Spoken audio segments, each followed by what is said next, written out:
My name is Melanie Schiller, and I'm a professor for media studies and popular music at the Department for Arts, Culture, and Media at the University in Groningen. And I mostly teach about popular music, sound, and media cultures in our program, but I'm also involved in an ongoing research project about popular music and the rise of populism in Europe. Now, together with Lisa and our colleague Leonie, who you've also already seen, I'm one of the co-organizers of this series. And since this is already the second installment, I will keep the introduction a little bit shorter today. But let me briefly mention that in this series, we will hear different approaches to populism in different contexts. But all speakers are interested in how populism and different forms of popular culture interact. And some of the questions that we may ask in this series are, what is the relationship between populism and the popular? What does it mean when populism takes the shape of popular culture, or when popular culture disseminates populist discourses? And like Lisa already mentioned also, what is the role of the audience in all of this? Now, last week's lecture was about populism and popular music in Europe, and how populism is not only a party political phenomenon, although, as we have heard, also the radical right AfD uses music at its demonstrations.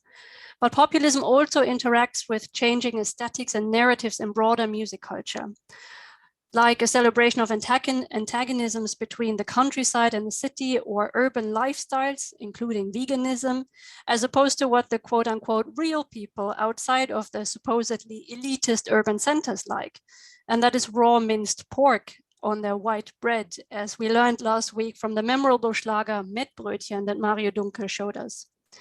So the interaction between populism and popular culture can take very different shapes in different contexts.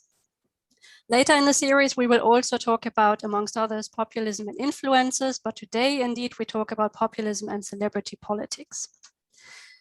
A few words maybe briefly about the idea of the lecture series. What we want to achieve here is to bring together different approaches to understanding connections between populism and popular culture, but most of all also to start a dialogue between disciplinary or beyond disciplinary boundaries. And therefore we organize an almost weekly lecture series that we hope enables us to have a more coherent conversation across the different topics and across the different disciplines, and trying to see connections between the different approaches that we hear presented here in the series. So we want to invite all of you, and especially also the speakers, to come every week and engage, especially also with each other's ideas in the discussion.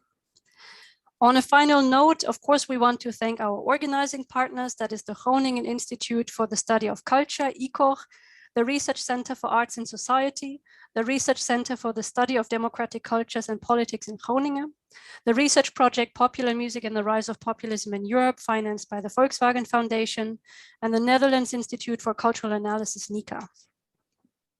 For now, though, it is my absolute honor to briefly introduce our second speaker of the series today, that is John Street from the University of East Anglia. John Street is a professor of politics, but he has been influential in a wide range of academic fields beyond political science, including cultural studies and popular music studies.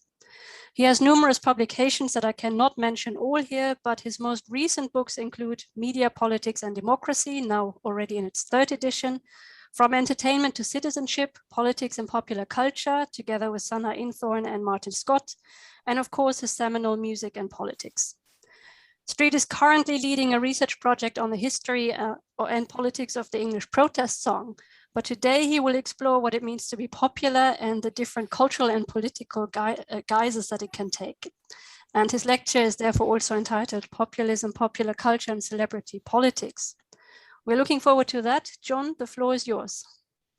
Thank you very much, Melanie. Thank you all for this extremely kind invitation to speak, and thank you for those of you who are listening. I hope I'm not going to leave you bored or confused, but it's probable I will do both. I'm going to explore some ideas which, when I was asked to give this talk, I thought, they sound really interesting, useful ideas. But of course, when you start to work with any ideas that you think are useful and interesting, they start to crumble in your hands. But what they were intended to do, and what I hope I will be able to persuade you they do, is to talk about that perennial problem, at least as far as I see it, of the relationship between politics and popular culture. And for me, the particular guise that it takes in the form of the celebrity politician, which is either you know, the star from movies or whatever who wants to influence politics, or the politician who sees celebrity fame, as it were, as a way of disguising their political ambitions.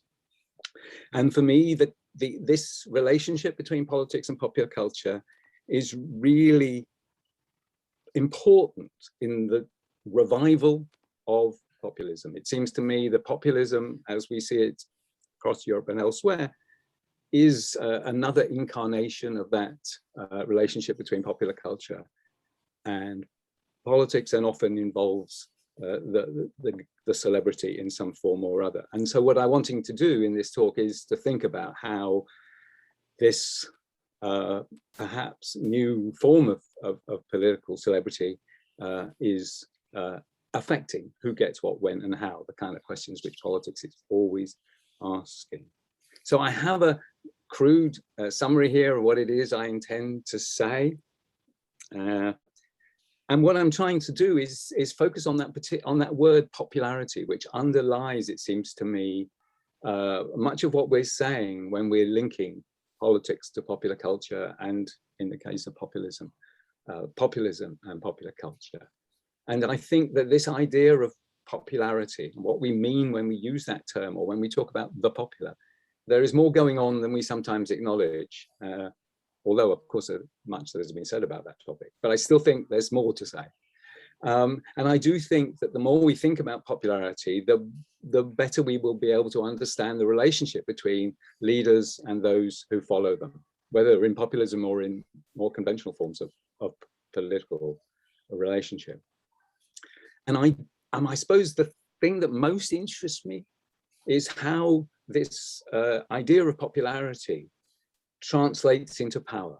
So that how being popular, whatever that ends up meaning, gives you the ability to shape the way the world is and the resources that are distributed within it. So that's, for me, where I want to end up, is thinking about what this term popularity means when it comes to, you know, the realities of political power.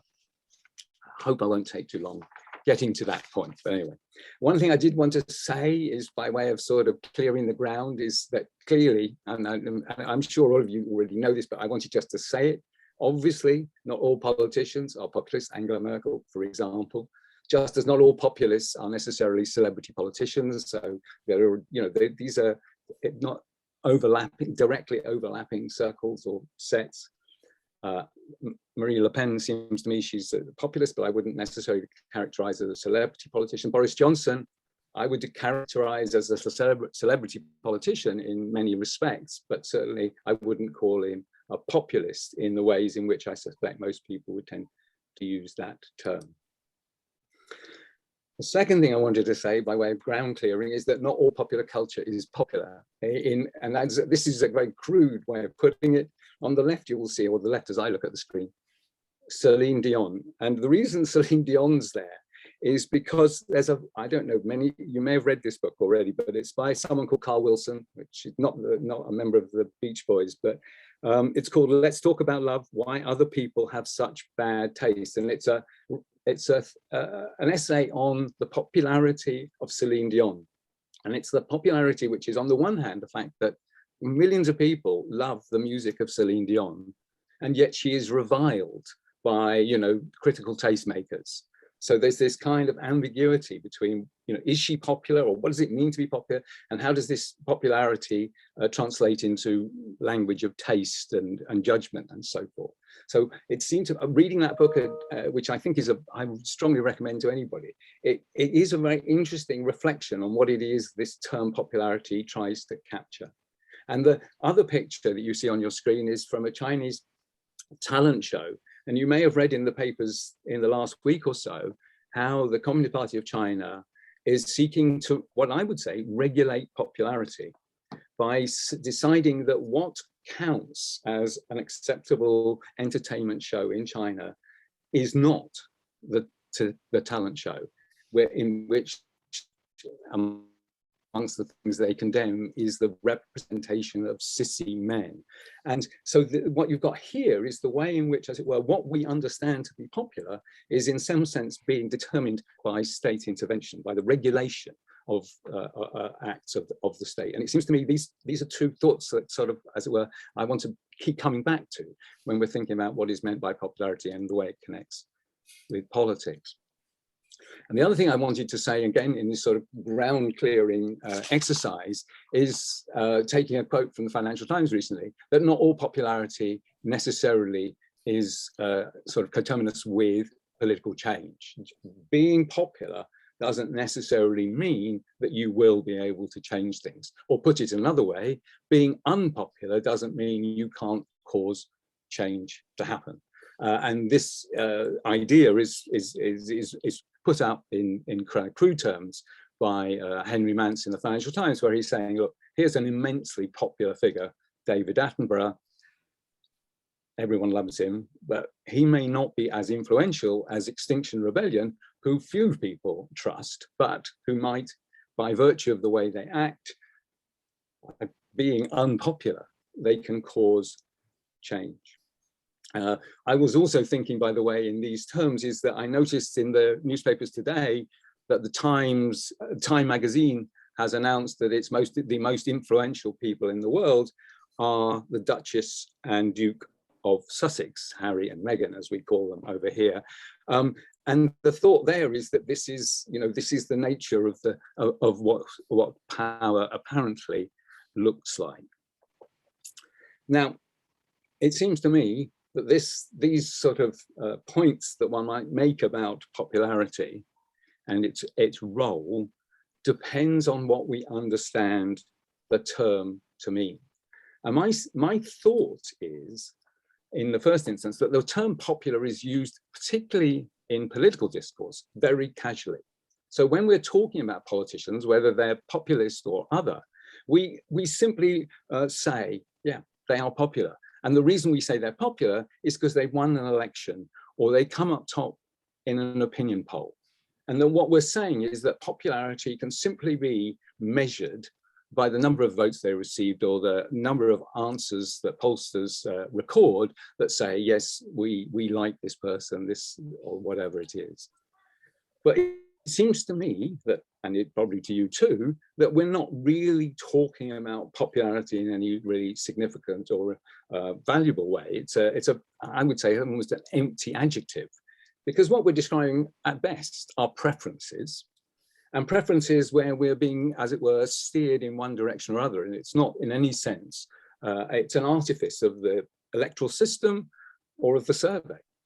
And I always think of my example here of why popularity has to be treated with some caution is Ryanair.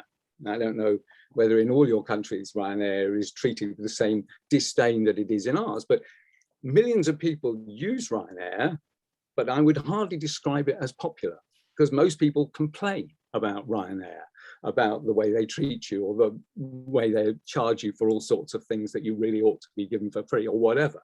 In other words, what it means to describe Ryanair as popular is as significant or helpful as describing a politician as popular. It doesn't really tell us very much. The second thing I notice about the word popularity as it's used in political discourse and particularly media discourse is there's an uncritical, it seems to me, reflection on the ways in which popular culture is seen to translate into political success. And the idea of that, if you adopt the styles and emblems of popular culture, you necessarily advance your popularity. And Dominic Cummings, the former advisor to Boris Johnson, characterizes the centre of British government as being run as a media entertainment service. And the thought is that he, in describing it that way, and others in reporting the things that Boris Johnson gets up to, are assuming that popularity comes from engaging with popular culture. And that was why Boris Johnson, in the 2019 general election in the United Kingdom, offered himself up in a party election broadcast to imitate a scene from the very popular film Love Actually, in which Boris Johnson, stands at the door in the same way that Andrew Lincoln stands at the door of Keira Knightley to persuade the woman standing on the foot at the door that he, in the case of Boris Johnson, will do all the things he's promised to do, and therefore she should vote for him, just as Andrew Lincoln is declaring his love to Keira Knightley. And that assumption that what we're seeing here is the advancement of popularity through popular culture seems to me, well, at least questionable at best, and requiring a great deal more concentration on what we might mean by the word popular and popularity. The third example of the ways in which popularity gets used and is understood to work in British politics, amongst other places, I would suggest, is the thought that celebrities have power, that being famous, being popular, gives you the ability to cause things to happen. And in the quotations you see are a series of headlines that appeared in the British media following the decision by Boris Johnson to as it were, do a U-turn on a policy which had been to not provide children with free school meals during the pandemic. But the campaign launched by Marcus Rashford, the Manchester United footballer, effectively was represented to the British public as having been sufficiently powerful, that Rashford was powerful enough to persuade the Prime Minister to change a policy which had been voted on by Parliament and so forth.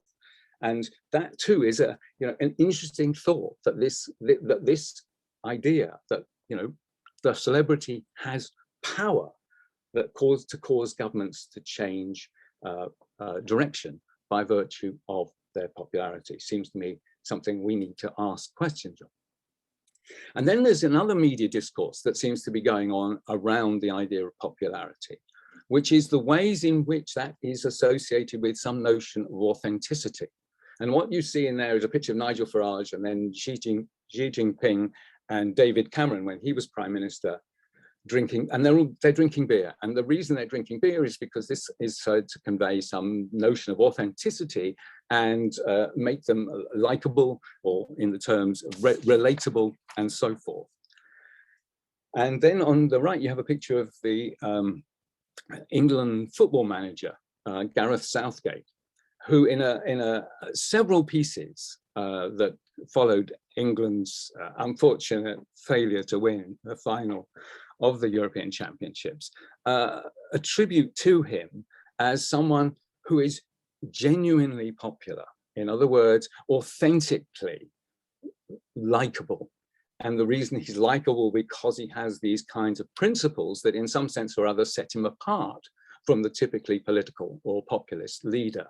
And that this notion of the authentically popular is also one of those currents that we are dealing with when we use the word popular, or when the word popular or popularity is being used in descriptions or accounts of politics. So it seems to me they're out there, or there are all these discourses around politics and its association with popularity. And what I want to do here is just to question what's going on when that term is being used and how it might acquire a stronger sense of significance, as it were, that it's something that we should take seriously, but not possibly in the way in which it tends to be in media discourses and to an extent in academic discourses. It seemed to me, and that is my basic point, is that the term popular is used rather too casually as a kind of explanation for political success, but it just says, if you win, you are popular, as if this was some obvious and necessary relationship. And then, so that's the kind of what I take from much of what it is that's being said about the popular in popular media discourse. But I also know that someone like Margaret Canavan, writing about populism, argues that that isn't enough. It isn't enough just to talk about seeing people as being popular because they've got a large number of votes or because certain things have changed. It has to do with some source of power which derives from the enthusiasm that people have. And it's this idea of enthusiasm, which seems to me a really important one in understanding what we are trying to capture when we talk about popularity. And this notion of this enthusiasm being, as it were, expressed in terms of heightened emotions. And it seems to me in the conversations that my colleagues and I had in the book that Melanie kindly mentioned about politics and popular culture, where we interviewed young students in their last year at school, ages 16, 17, 18, that much of what they said about their stars, their idols, and the relationship between those stars and politics was often expressed in terms of the enthusiasm, the kind of commitment that they felt towards these people, and that this was much more to do with what popularity meant than was typical in much of the media discourse about it. So it's trying to get at what it is that we're talking about when we talk about enthusiasm, and as a form of popularity, or popularity as enthusiasm. I mean, there's the two obvious images that for me represent what we might call enthusiasm for a politician. On the left, Jeremy Corbyn, the former leader of the Labour Party, speaking to the Glastonbury Festival, and the other being Donald Trump, surrounded by his admirers. And both of these seem to me examples of what we might be meaning by political enthusiasm. There's something going on here that you don't find in the normal or the understanding of the normal processes of voting and so forth. And here are some quotes. Much of what I'm saying has been influenced by an article by Jonathan Dean writing about fandom in politics. But at the beginning of that article, Jonathan Dean describes an event at which Jeremy Corbyn, when he was leader of the Labour Party, appeared.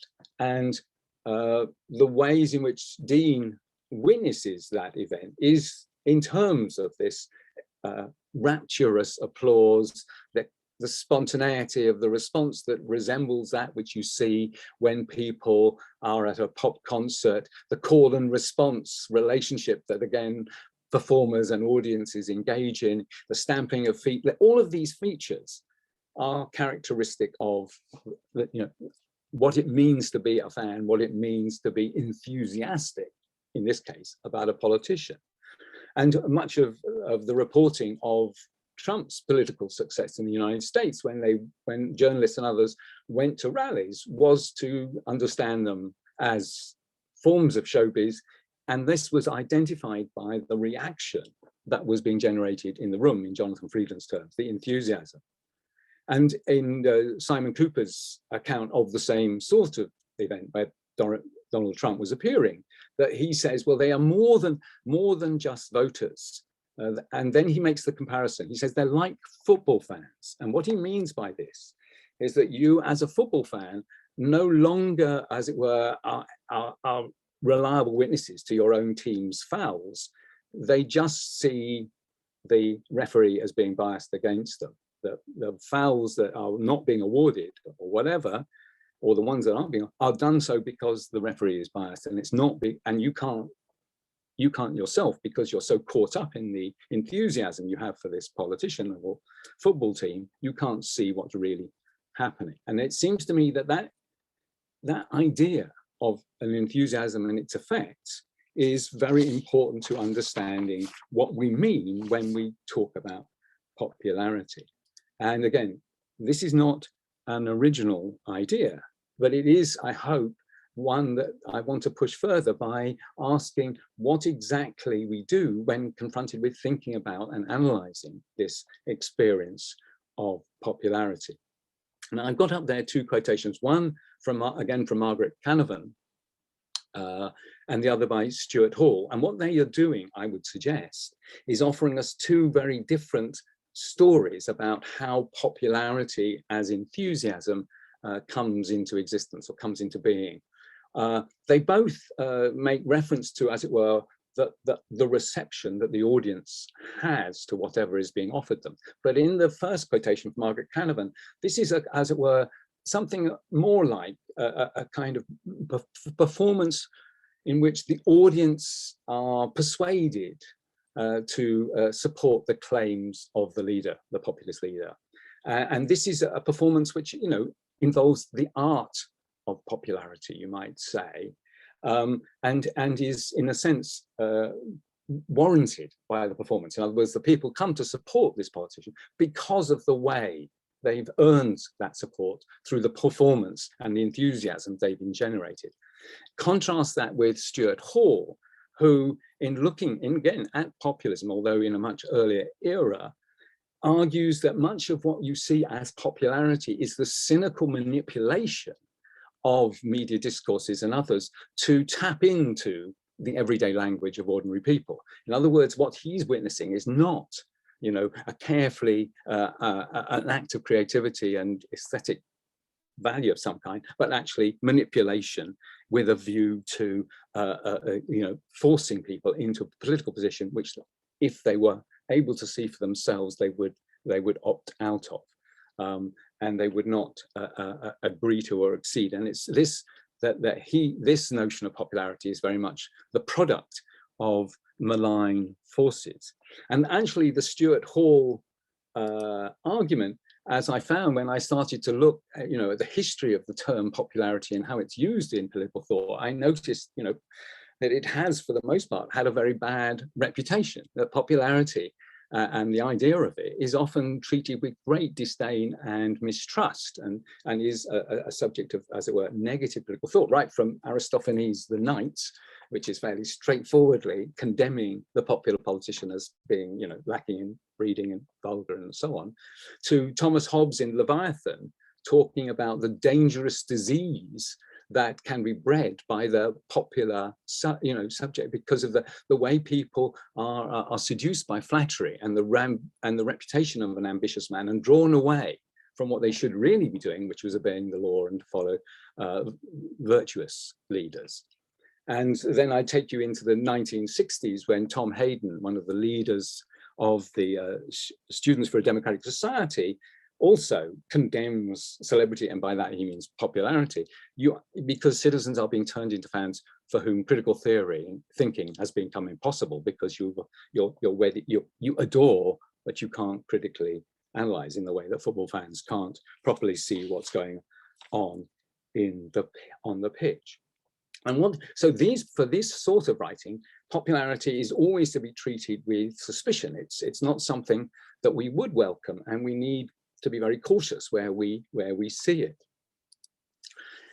And that argument is taken up in a book that I found quite interesting, which is again trying to explain how people become effective leaders. So we're always dealing with the same question: how is it that people establish a relationship with their followers that validates what they do? And as I say, this term popularity is often used to capture that. But John Kane, in a book called The Politics of Moral Capital, argues that actually you need to make a distinction between types of respect that people accord, or enthusiasm people have for their leaders. And he wants to distinguish between what he calls mere popularity and their moral reputation. And what he's trying to say is that actually there is a form of popularity that we should welcome and approve of, which, as it were, derives from their moral reputation, their moral standing, their appraisal as moral people.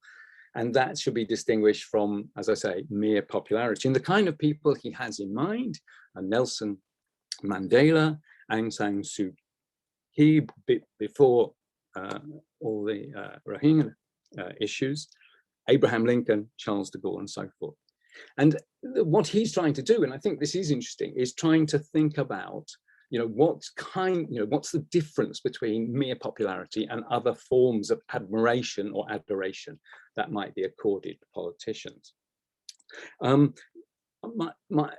own feeling is that is, I mean, this is a rather crude distinction that you can't go very far with, because no one's going to agree exactly what it is that constitutes moral capital and how it's being owned or claimed by individuals, and indeed how you do distinguish it from those other forms of admiration that we might call popularity.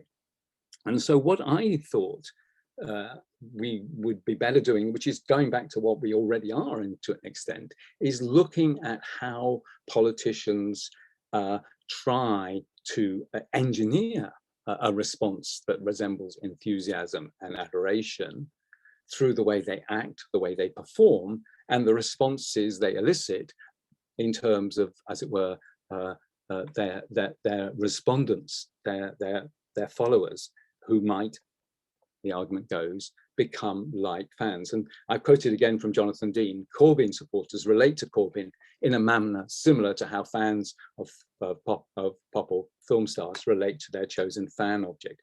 And what we're getting here is that the understanding of popularity emerges because we understand how politicians are performing their role as leaders and how audiences and citizens are responding to it as fans, and fans are something different, something more than merely supporters or people who have a set of political preferences that accords with this politician rather than that politician. But here my worry is, if we just look at the style or performance of the politician as an aesthetic act that seeks to create people as followers, and the response of fans or citizens as fans, we are looking at an important relationship, but not properly, I think, understanding, which is why I've taken that quotation from a book about Bruce Springsteen's fans, in which Daniel Cavici is arguing that the relationship between fan and star is of a much more radical kind than is often understood, I think, in political accounts of that relationship of politician to supporter, and that there is, as it were, a transformation that might be understood to be taking place as we see that relationship, and that actually what we, as people who might want to talk about the political significance of popularity, we need to do is ask more questions about this relationship between what you might call electoral power and popularity. Now, I acknowledge, it seems to me there is hard evidence produced by people like Garthwaite and Moore or Jackson and Darrow that says, yes, celebrities of particular kinds endorsing politicians of particular kinds can produce votes in support of, or attitudes in support of, those politicians. And that, that is the kind of background fact that we should be recognizing. Stars can do this. They can create support. In the case of Obama, it said Oprah Winfrey brought something like 1 million votes to him in the primaries. Now, and there seems to be hard evidence to it. But what we don't get from this is quite how that relationship is working, how it is that Oprah's endorsement is producing this effect for Obama's voters. Just as we can't, I think, be quite clear about how and to what extent the fact that grime artists supported Jeremy Corbyn, or that Donald Trump was on The Apprentice, or that Arnold Schwarzenegger appeared in The Terminator, or Vladimir Zelensky was a comedian and TV performer.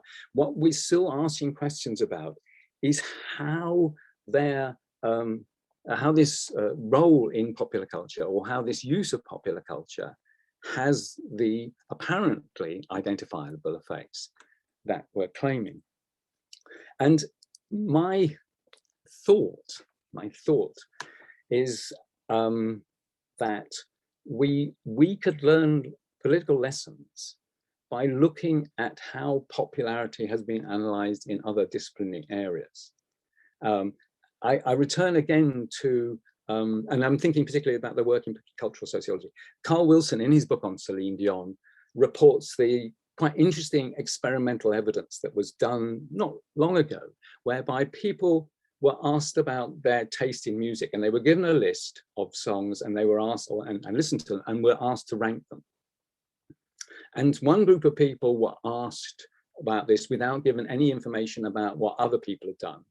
And the other group of people were given this task, but were told about the rankings that others had already given.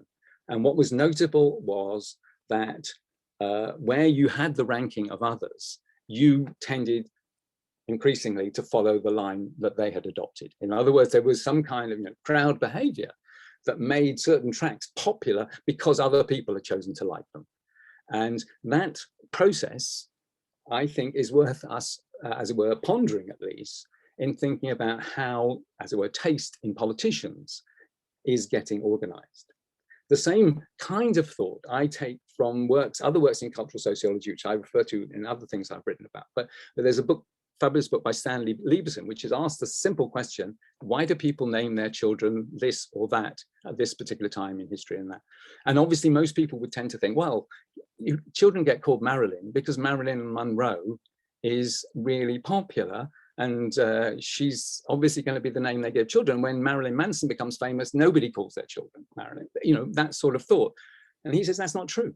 That isn't how it works. There are internal processes that turn a name into a popular choice that have very little to do with the world outside, and has a lot to do with the mechanics by which, as it were, names circulate in the world, which is another thought that you pick up from another work on popular culture, in this case, popular music, which is asked by Richard Peterson: why does rock and roll take off in 1955? And people will say, well, it's because, the cultural changes in the landscape and the growth of the teenager and all of that sort of thing. He says that's really not the story. The story has a lot to do with copyright, industrial structure, all sorts of other, the mechanics of political economy that determine that was the period that rock and roll takes off. It's an internal process rather than external process. So it's my thought, and it is a very tentative thought, is that actually if we wanted to understand popularity and how it works in politics, we might learn lessons by studying popularity as it operates in popular culture, and in particular, as that's understood through cultural sociology. I want to end my lecture by turning to another issue about popularity, and this is its relationship to power. It seems to me that part of what we're talking about when we talk about popularity in politicians is, whether they're populist or other, is that popularity in some way or other achieves effects.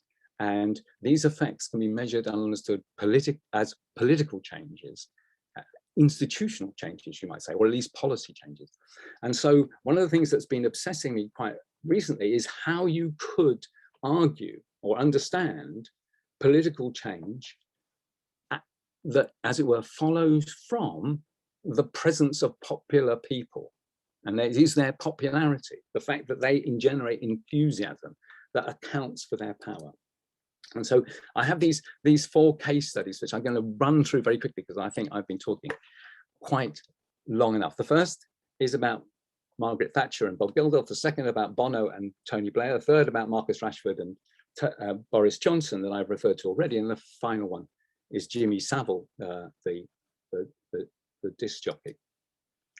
All I'm saying, what I started to do was to look at the accounts that were given of how and whether, when politicians confronted stars, their behavior changed, and how their behavior changed in a way that led to a change in public policy. This refers to back into the 1980s when Bob Geldof was responsible for Band Aid and Do They Know It's Christmas, that song which raised a lot of money for the Ethiopian famine. Now, in the UK, that record was subject to VAT, so some of the money raised was going straight to the government. In Ireland, it wasn't going to the government; it was given to the charity. And what this describes, and I won't read it, and if you're at all interested, you can look at it afterwards, I think. But what it describes is how Margaret Thatcher is in some way or other won over by Bob Geldof, and it's a very unlikely relationship because her knowledge of his music, although she pretends to have some, is pretty negligible. But the relationship between star and politician translates into a decision to return the VAT that was owed on that record. And so some kind of relationship of influence and power was being exercised by the celebrity over the politician.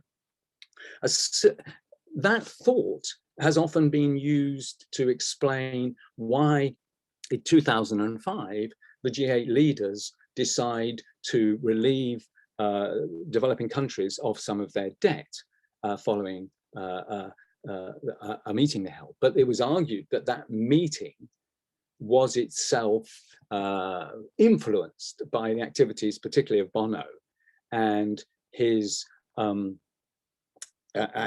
Bob Geldof, with the Live 8 event, and that this enabled a rock star to influence the way governments work. Now, there are, in those first two quotations, suggestions that's not at all what happened. But what actually happens is that that Blair and Gordon Brown use Geldof and Bono and the Live 8 event to get what they already wanted to happen, namely that G8 would change their line on debt relief. And that, in other sense, that the pop stars were doing nothing other than furnishing the ambitions of the politicians. But there is some quite interesting insights in the diaries of Tony Blair's press secretary, Alistair Campbell, in which it's quite clear that Blair is himself in awe to these stars, and it's not entirely implausible to suppose that actually they are having an influence by virtue of their popularity and the fame that is associated with them. And that's something that Bono himself, not a man who lacks for ego, where he accounts for how he thinks of himself as representing the people, and that politicians are responding to him because he is, as it were, the embodiment of popular enthusiasm. He is, in some important sense, a powerful actor because people love what he does. And he talks about himself. This is an interview with Bono where he talks of himself as a representative, and the ways in which his fame and his fans, as it were, give him a power not only to knock on the door, to have it opened, but also to have those people he meets there, the politician, change their mind and do something they wouldn't otherwise have done, precisely because of the threat, as it were, of unpopularity that they might face if they were to ignore Bono's moral authority, as he calls it. The same sort of argument, it seems to me, can be made for Boris Johnson's decision to do a U-turn on the free meals, school meals for children. But all those headlines which dramatically claim that Boris Johnson does a U-turn because of Marcus Rashford's power is, in a sense, right. I think there is something going on there. And there are people who do see Marcus Rashford, who is essentially a footballer, but he has a good backstory that helps with this narrative of child poverty and so forth, is able to exercise power, and that the popularity in this sense translates into a form of power.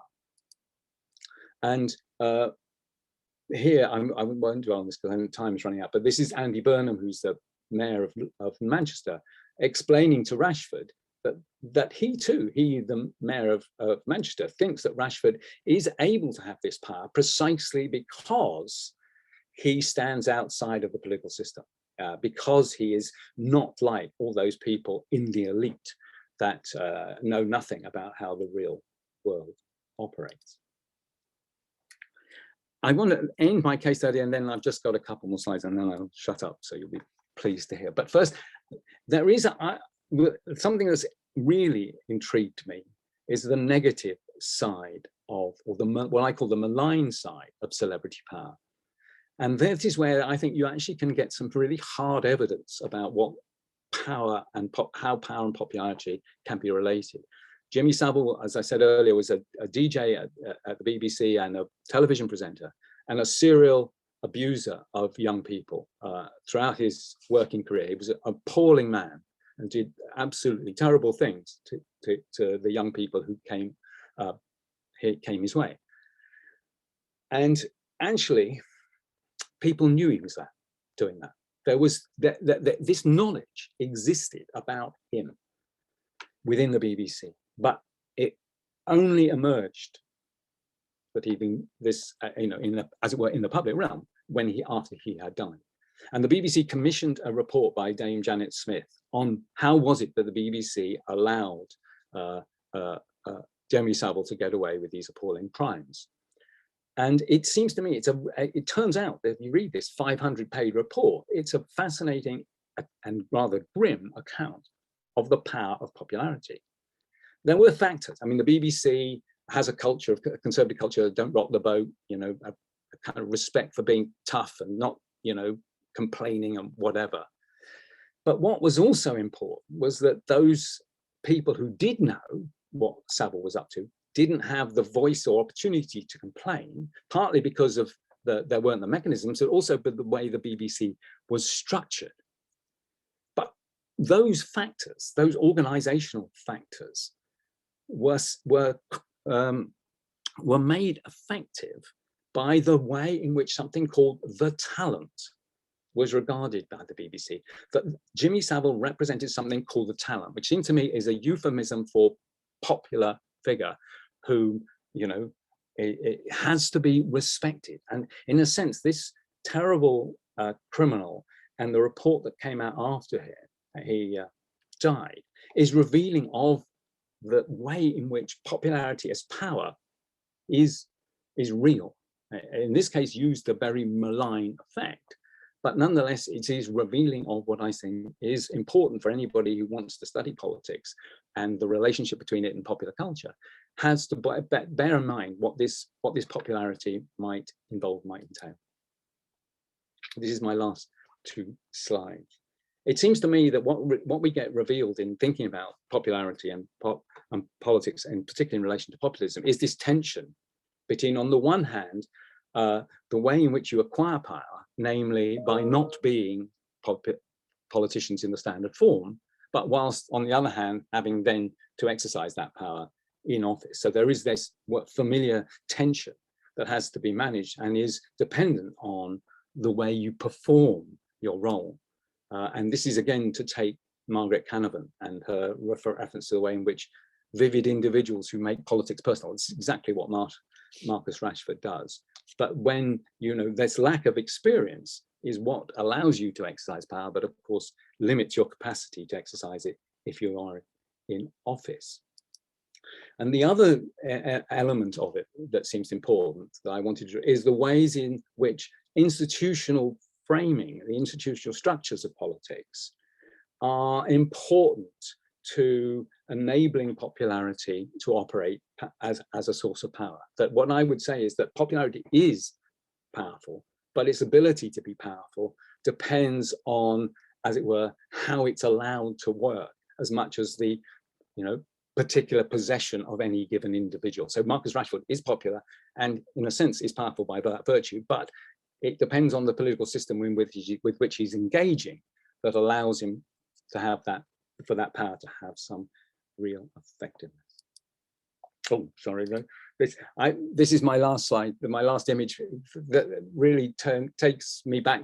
These are events that have occurred this week that tell me about, you know, that lead me to where I ended up.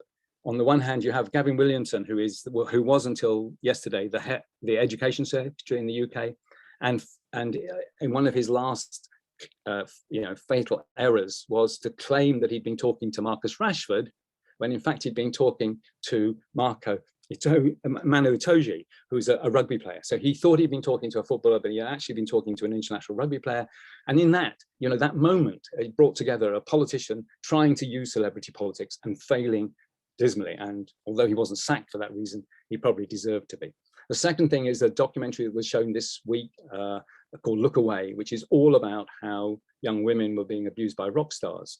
And that expression, look away, captures exactly how that power, the power of the male rock star, was in some way or other enabled to exercise abusive relationships. And the final thing is a headline from a paper saying China Fandom falls foul of, and I can't read it on the screen, but it says falls foul of crackdown. And that again takes us back to the ways in which popularity is a product of the ways in which politicians and politics is organized, as much as it is an attribute of those who claim it. And thank you very, very much for listening and if you have comments, I'd be very happy to hear them. And if you have questions, I will try desperately to answer them.